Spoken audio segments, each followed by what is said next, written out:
بسم اللہ الرحمن الرحیم۔ السلام علیکم دوستوں، Mureed Saleem, welcome to my YouTube channel Novel Orchard. کیسے ہیں آپ سب لوگ؟ جی تو گائز آج ہم نے ریڈ کرنا نیو ناول۔ اس سے پہلے اگر آپ نے میرے چینل کو سبسکرائب نہیں کیا تو سبسکرائب کر لیں، ساتھ میں بیل آئیکن بھی پریس کر لیں تاکہ آنے والی ویڈیو آپ کو ملتی رہے۔ ویڈیو کو لائک شیئر کمنٹ کرنا نہ بھولیں۔ چلتے ہیں ناول کی طرف۔ آج خوش بخت امان دلہن بنی اس بان کی سخت اور کھردری چارپائی پر بیٹھی تھی، جس کی پوسیدہ دلائی اور اس پر بچھی چادر بھی اس کے کھردرے پن کو دور نہ کر سکی۔ وہ خشک آنکھوں سے اس 12x12 کے چھوٹے سے کمرے کو دیکھ رہی تھی، جس کی دیواروں پر مٹی سے لپائی کی گئی تھی اور اوپر عجیب زرد سا چونا کیا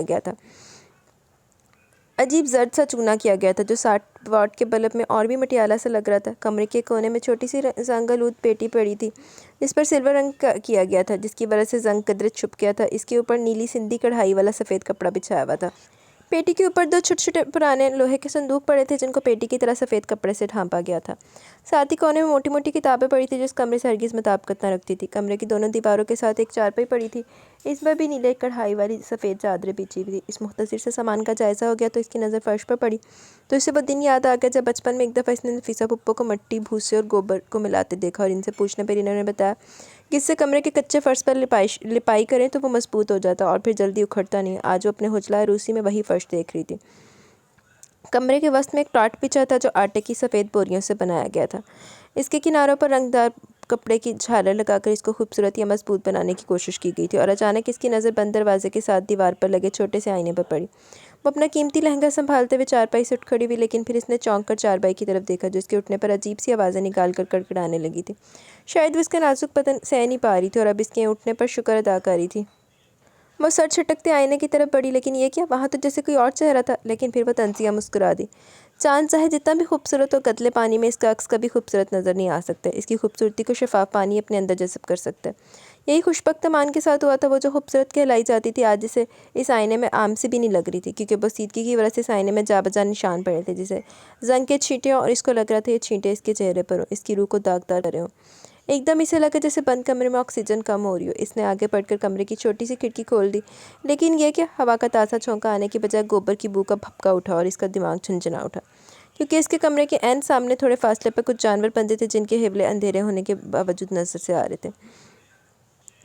اس نے فوراً سے پیشتر کھڑکی بند کی اور چلتی ہوئی اس چارپائی پر آ کر بیٹھ گئی، جس نے پھر ایسی آوازیں نکالی جیسے تھوڑی دیر پہلے اس کے اٹھنے پر نکالی تھی۔ اسے لگا جیسے اب دہائی دے رہی ہو کہ آخر تھک ہار کر اس نے اپنا سر پیچھے کر کے ٹیک لگانے کی کوشش کی، لیکن اس کا سر بہت زور سے دیوار کے ساتھ لگا، اور سر میں ہونے والا درد اسے بہت کچھ یاد دلا گیا کہ چارپائی کی کراؤن نہیں ہوتی جسے ٹیک لگا سکیں۔ اس کی آنکھیں آنسوؤں سے بھر گئی اور اس نے ان آنسوؤں میں اپنی زندگی کے ایک ایک پل بہا دیے۔ اس کے سوا کوئی چارہ بھی تو نہیں تھا۔ ہوئی تو پیڑی ہے، لیکن آگے پتہ لگے گا ہوئی کیوں۔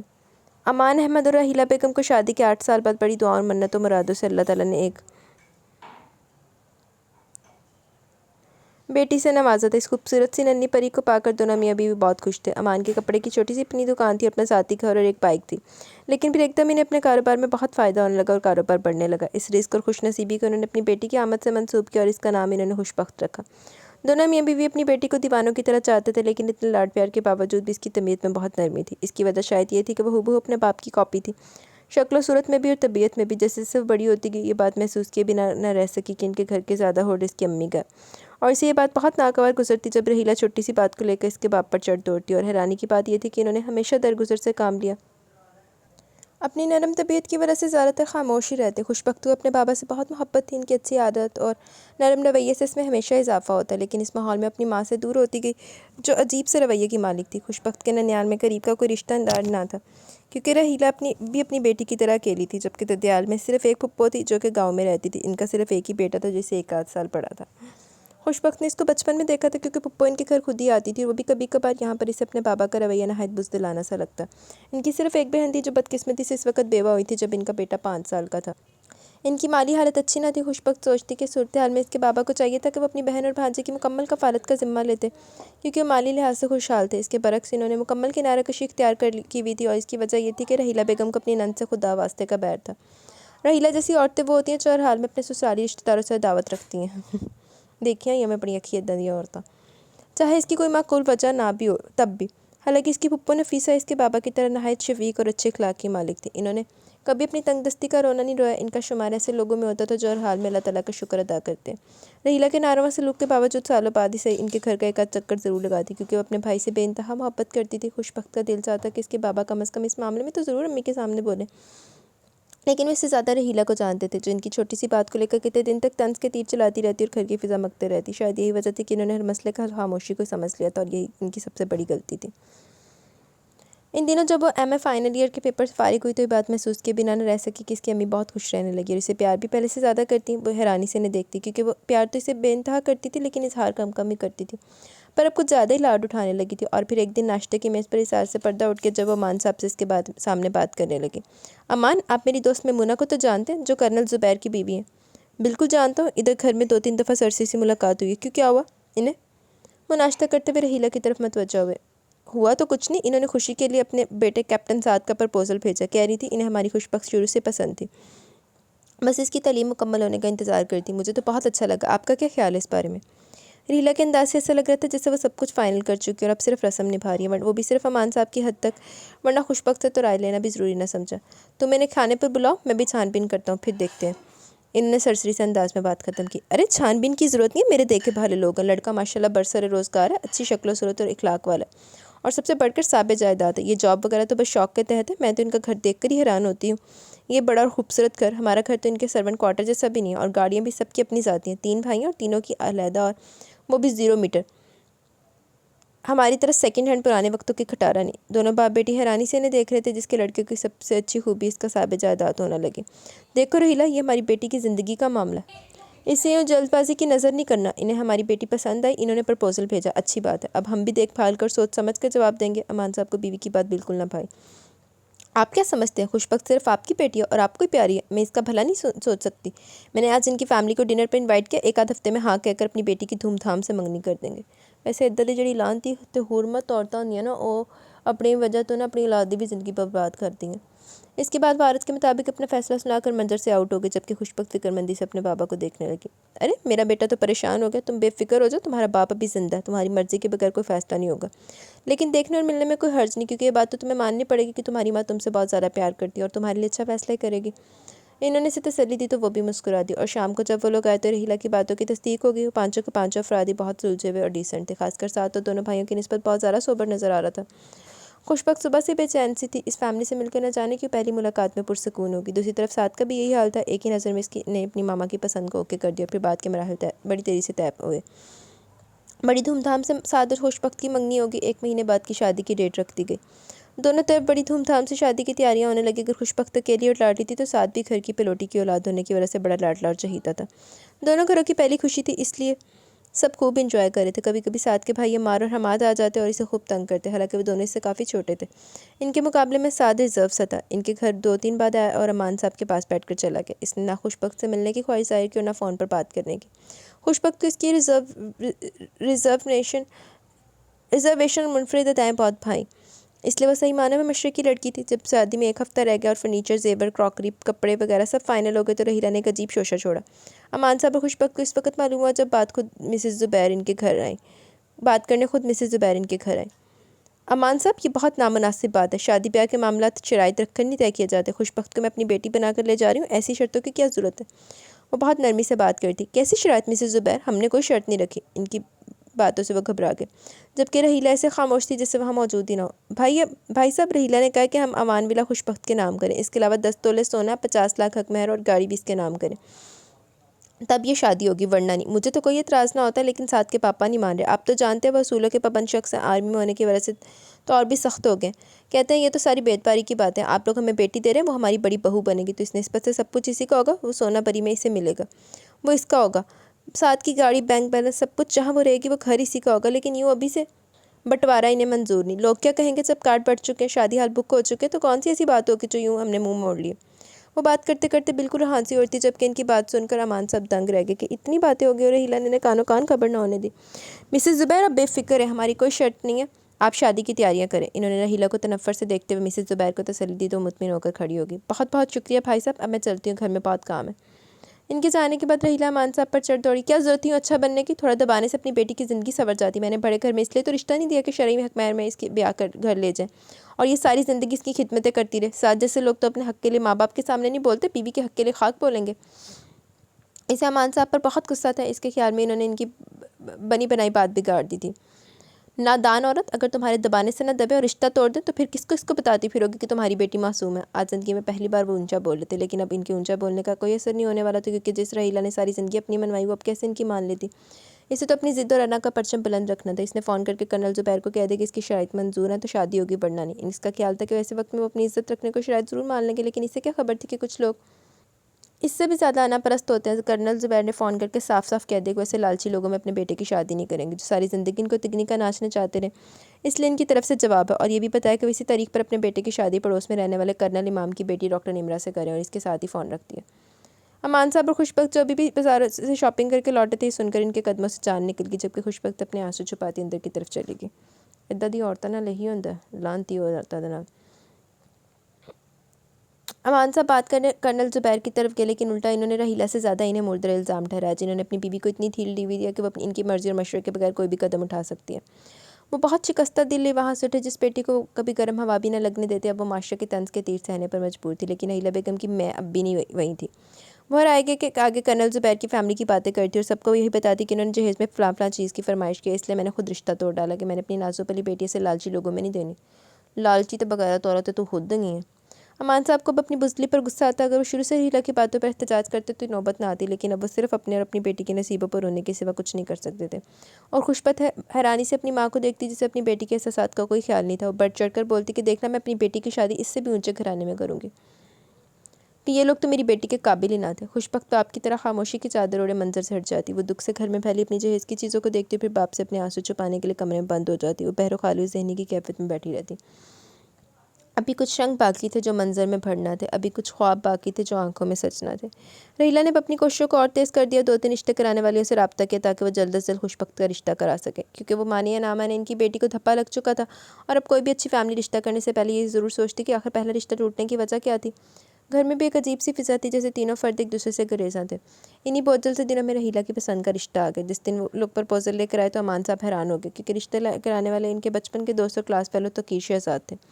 غم روزگار نے دونوں کو راہیں جدا کر دی۔ امان صاحب اپنے والد کی دکان سنبھال کر بیٹھ گئے اور تقیر اپنے چچا کے پاس لندن چلے گئے۔ اب وہ ایک اسٹیبلش بزنس مین تھے، لیکن انہوں نے بہو کی تلاش اپنے جیسے لوگوں میں نہ کی، بلکہ اس کے لیے ان کا انتخاب ایک مڈل کلاس فیملی ٹھہری، اور یہ ان کی خوش قسمتی تھی کہ انہیں خوشبخت جیسی مشرقی لڑکی اپنے دیرینہ دوست کی بیٹی کی صورت میں مل گئی۔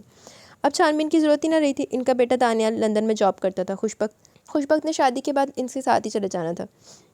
رحیلہ کی خوشی کا کوئی ٹھکانہ نہ تھا، کیونکہ وہ حقیقتاً اپنے مقصد میں کامیاب ہو چکی تھی۔ اب اسے بیٹی کے نام کی چیزیں یا جائیداد لکھانے کی ضرورت نہ تھی۔ دانیال اکلوتا تھا تو ظاہر ہے سب کچھ اس کی بیٹی کا ہی ہونے والا تھا۔ امان صاحب کو بھی اطمینان تھا، رحیلہ تو ہتھیلی پر سرسوں جمانا چاہتی تھی۔ مسز ثقیل بھی جلد از جلد شادی کی تاریخ چاہتی تھی، جہیز تو تقریباً تیار تھا، صرف فرنیچر لانا تھا، وہ بھی جس کا آرڈر بہت پہلے دیا جا چکا تھا، لیکن مسز ثقیل نے صاف الفاظ میں جہیز لینے سے انکار کر دیا۔ اللہ تعالیٰ کے کرم سے ہمیں کسی چیز کی ضرورت نہیں، بس خوشبخت جیسی بہو کی ضرورت تھی، وہ بھی مل گئی۔ بھابھی آپ کی بات بالکل ٹھیک ہے، لیکن خوشبخت ہماری اکلوتی بیٹی ہے، ہمارے بھی ارمان ہے، اپنی حیثیت کے مطابق وہ تو پورے کریں گے۔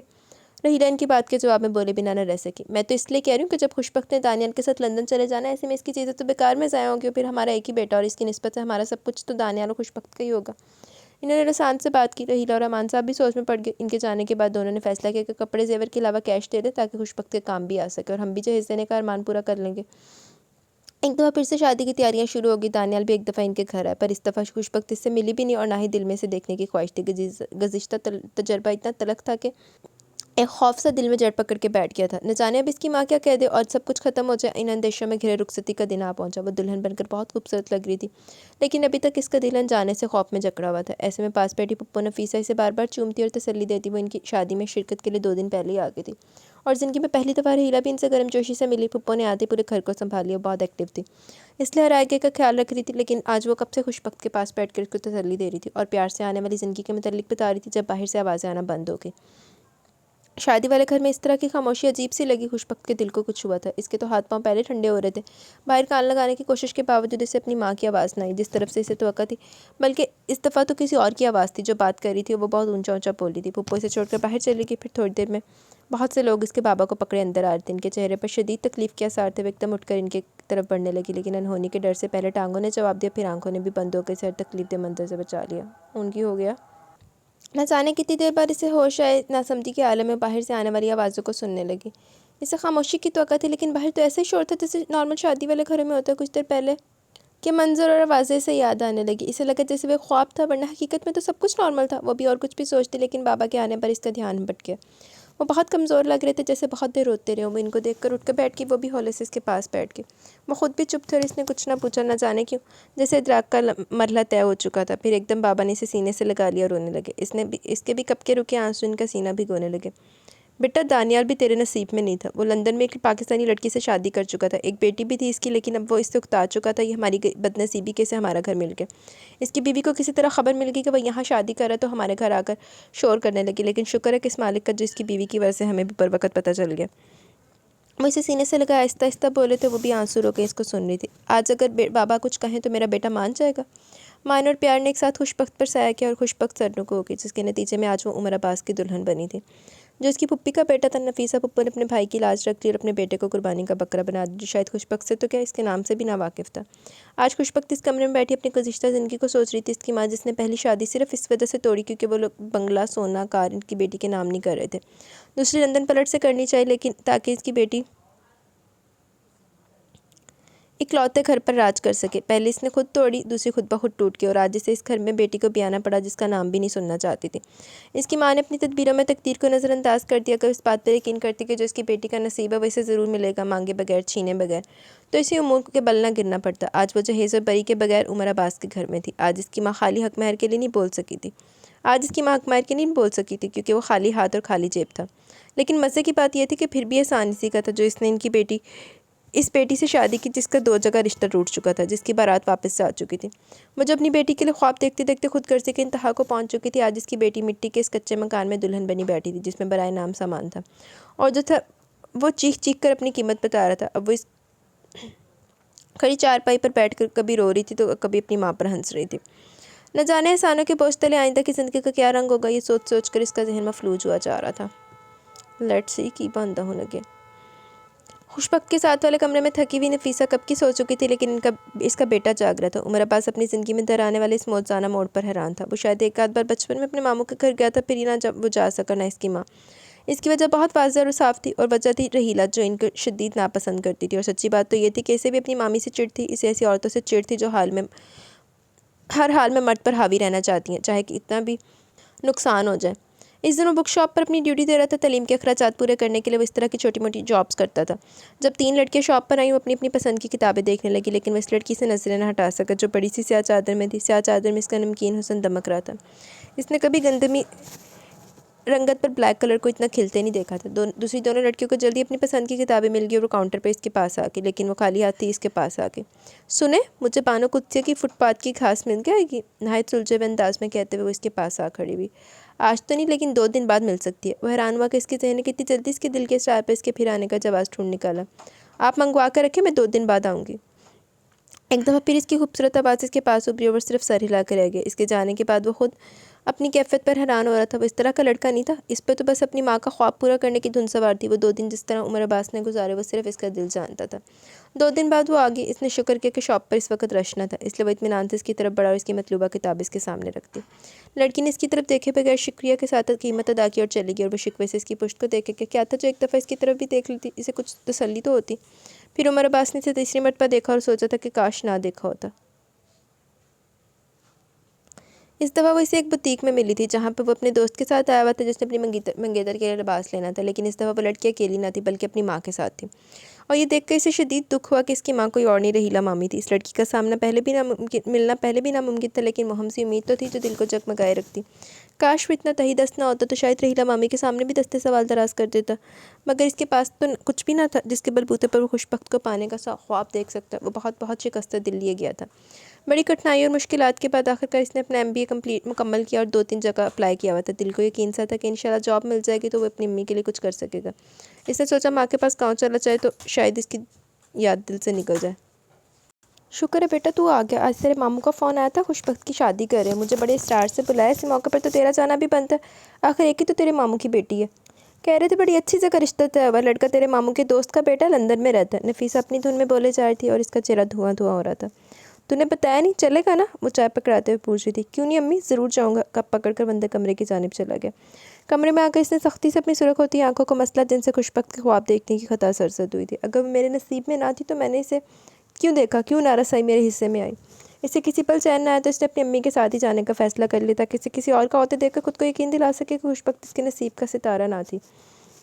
نفیسہ تو اس کے جانے کا سن کر خوشی سے پھولے نہ سمائی۔ وہاں جا کے زندگی میں پہلی باری سے لگا رہیلا مامی ان سے اچھے طریقے سے ملی ہے۔